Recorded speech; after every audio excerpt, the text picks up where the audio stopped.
میرے بھائیو، اللہ رب العزت نے قرآن مجید فرقان حمید میں چوتھے سپارے میں سورہ النساء میں یتیم کے مال کے بارے میں اور جائیداد میں حصے کے بارے میں تفصیل سے واضح کیا ہے۔ اللہ رب العزت نے قرآن مجید میں سورہ النساء میں فرمایا، اے لوگو، اپنے پروردگار سے ڈرو جس نے تمہیں ایک جان سے پیدا کیا اور اسی سے اس کی بیوی پیدا کی، اور ان دونوں سے بہت سے مرد اور عورتیں دنیا میں پھیلا دیے، اور اللہ سے ڈرو جس کا واسطہ دے کر تم ایک دوسرے سے اپنے حقوق مانگتے ہو، اور رشتہ داریوں کی حق تلفی سے ڈرو، یقین رکھو کہ اللہ تمہاری نگرانی کر رہا ہے۔ اور یتیموں کو ان کے مال دے دو اور اچھے مال کو خراب مال سے تبدیل نہ کرو، اور ان یتیموں کا مال اپنے مال کے ساتھ ملا کر مت کھاؤ، بے شک یہ بڑا گناہ ہے۔ اور اگر تمہیں یہ اندیشہ ہو کہ تم یتیموں کے بارے میں انصاف سے کام نہیں لے سکو گے تو ان سے نکاح کرنے کی بجائے دوسری عورتوں میں سے کسی سے نکاح کر لو جو تمہیں پسند آئے، 2 سے 3 سے اور 4 سے۔ ہاں، اگر تمہیں یہ خطرہ ہو کہ تم ان بیویوں کے درمیان انصاف نہ کر سکو گے تو پھر ایک ہی بیوی پر اکتفا کرو، یا ان کنیزوں پر جو تمہاری ملکیت میں ہیں۔ اس طریقے میں اس بات کا زیادہ امکان ہے کہ تم بے انصافی میں مبتلا نہیں ہوگے۔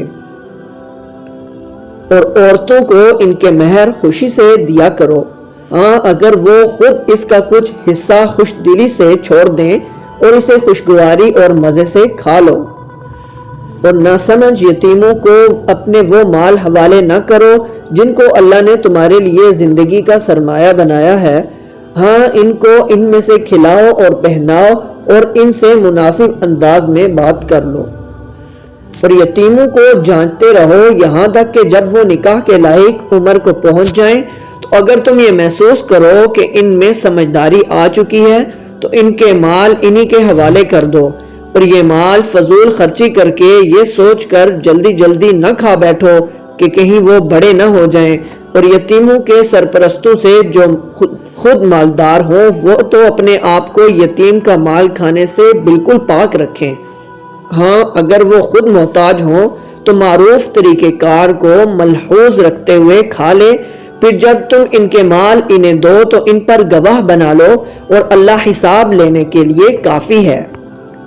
مردوں کے لیے بھی اس مال میں حصہ ہے جو والدین اور قریب ترین رشتہ داروں نے چھوڑا ہو، اور عورتوں کے لیے بھی اس مال میں حصہ ہے جو والدین اور قریب ترین رشتہ داروں نے چھوڑا ہو، چاہے وہ ترکہ تھوڑا ہو یا زیادہ، یہ حصہ اللہ کی طرف سے مقرر ہے۔ اور جب میراث کی تقسیم کے وقت غیر وارث رشتہ دار یعنی یتیم اور مسکین لوگ آ جائیں تو ان کو بھی اس میں سے کچھ دے دو اور ان سے مناسب انداز میں بات کرو۔ اور وہ لوگ یتیموں کے مال خرد برد کرنے سے ڈریں جو اگر اپنے پیچھے کمزور بچے چھوڑ کر جائیں تو ان کی طرف سے فکر مند رہیں گے، لہٰذا وہ اللہ سے ڈریں اور سیدھی بات کہا کریں۔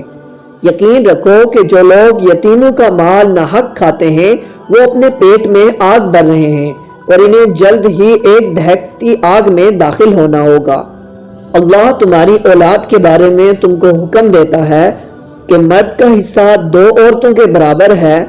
اور اگر صرف عورتیں ہی ہوں یا 2 سے زیادہ تو مرنے والے نے جو کچھ چھوڑا ہو انہیں اس کا 2/3 حصہ ملے گا، اور اگر صرف ایک عورت ہو تو اسے ترکے کا آدھا حصہ ملے گا، اور مرنے والے کے والدین میں سے ہر ایک کو ترکے کا 6واں حصہ ملے گا، بشرطیہ کہ مرنے والے کی کوئی اولاد ہو، اور اگر اس کی کوئی اولاد نہ ہو اور اس کے والدین ہی اس کے وارث ہوں تو اس کی ماں 3/4 حصے کی حقدار ہے، ہاں اگر اس کے کئی بھائی ہوں تو اس کی ماں کو 6واں حصہ دیا جائے گا۔ اور یہ ساری تقسیم اس وصیت پر عمل کرنے کے بعد ہوگی جو مرنے والے نے کی ہو، یا اگر اس کے ذمہ کوئی قرض ہوا ہے تو اس کی ادائیگی کے بعد۔ تمہیں اس بات کا ٹھیک علم نہیں ہے کہ تمہارے باپ بیٹوں میں سے کون فائدہ پہنچانے کے لیے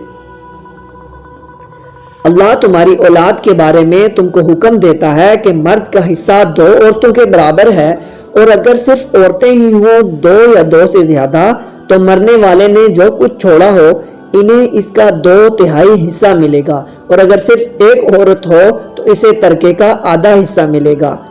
اور مرنے والے کے والدین میں سے ہر کو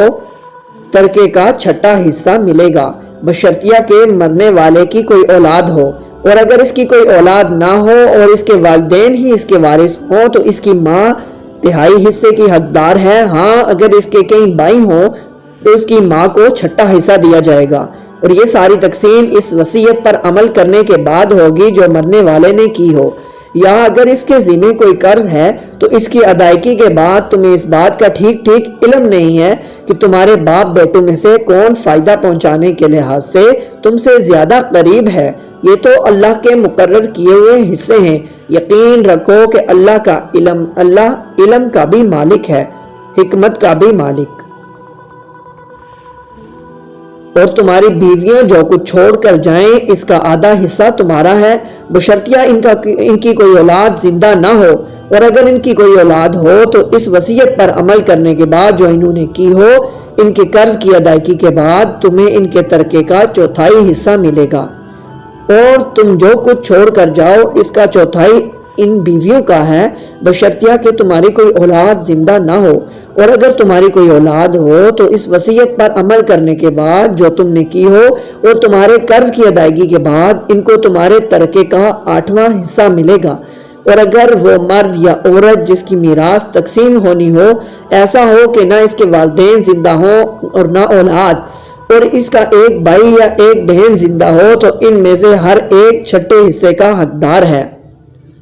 اور اگر وہ اس سے زیادہ ہو تو وہ سب 1/3 میں شریک ہوں گے،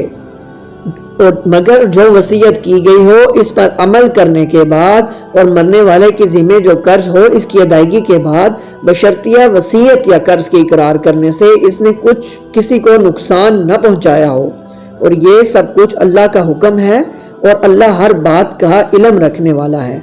یہ اللہ کی مقرر کی ہوئی حدود ہیں، اور جو شخص اللہ اور اس کے رسول کی اطاعت کرے گا وہ اس کو ایسے باغات میں داخل کرے گا جن کے نیچے نہریں بہتی ہوں، ایسے لوگ ہمیشہ ان باغات میں رہیں گے، اور یہ زبردست کامیابی ہے۔ اور جو شخص اللہ اور اس کے رسول کی نافرمانی کرے گا، اس کی مقرر کی ہوئی حدود سے تجاوز کرے گا،